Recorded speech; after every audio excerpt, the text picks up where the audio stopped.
रथयात्रा बाहुड़ा यात्रा उभय यात्रा सनातनी मान एक पवित्र यात्रा पवित्र दिन यहाँ आउ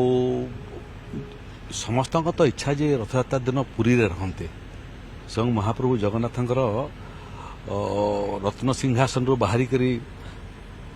बड़दाण्ड देकरी मौसी माँ मंदिर जीवा पर्यंत एवं सेठू पुणी रत्न भंडार को फेरिया पर्यंत देखते कि समस्त संभव हो ना छुट्टी विषय अच्छी से सबू जगार रथयात्रा हो रथयात्रा छुट्टी एवं बाहुड़ा यात्रा छुट्टी दुईटा सामान विषय नुह महाप्रभु बाहरती भक्तों को दर्शन देवाई रथयात्रा दिन एवं दर्शन दे सारा फेरबार काम हो बाहुड़ा यात्रा ये दिगरे गोटे दिगरे आम चिंता करुचु जे किमिति यात्री माने धीरे धीरे प्रत्येक वर्ष बढ़ी बढ़ी जाउछंती भक्तों संख्या बढ़ी बढ़ी जाउछि एवं आकु यदि देखिए आप 20 वर्ष 30 वर्ष 50 वर्ष पर कौन संख्या थी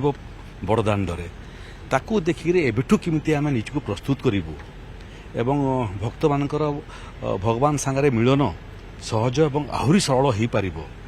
आहरी निरापद हो पार से बाबद चिंता करवाटा आरंभ करुँ लोकंर अधिकार अच्छी कौन दाबी करने छुट्टी दाबी कर नुआखाई से दिगरे प्रकृत में प्रथम थर पे आम नुआखाई को 2 दिन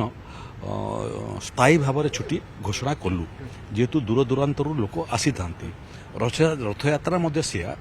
जो मैंने रथयात्रा आसी न पारे से मैंने चेष्टा करेंगे बाहुड़ा यात्रा सामिल होगापी तेणु यहाँ विचाराधीन अच्छी आपको समय स्थान काल पात्र देखिए निष्पत्ति करवा।